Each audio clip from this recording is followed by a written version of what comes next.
problems with understanding childcare practices and understanding what it means in terms of the gender contract within marriage and within the domestic domain is that it is seen as a female and familial responsibility. So women carry and bear the child and they breastfeed the child.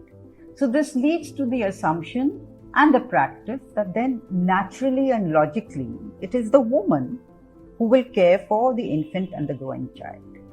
Now, of course, if we actually look at it over history and even now, much of childcare is not done by the mother, nor even necessarily by women, and need not be. I mean, cleaning the child and bathing the child or preparing the food, anyone could do it.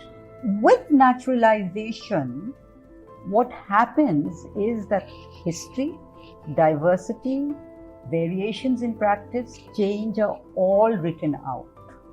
And the dominant cultural norms then come to frame the social practices and come to place them as biological essentials, as moral essentials. In all this essentialization and naturalization, childcare is not just a natural feminine activity, but it is also seen as work that doesn't require skill and training and thought.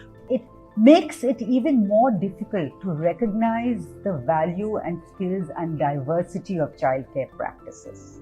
If it is to remain within the home, and especially amongst the middle and upper classes who define and who often push the discourse, the recognition of care as a public good and a social responsibility becomes that much more difficult.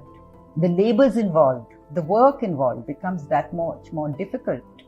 What it also does is that the infant, and as the infant becomes an adolescent and as an adult in social relations, also doesn't think beyond the family, beyond caring units and interactions beyond the family.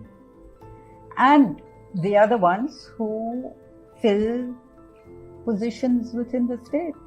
So what do you get? You get not an expansion of good childcare facilities, you get 2 years childcare leave for elite women in elite public employment. That's what you will get. Reaffirming this idea that it's her responsibility.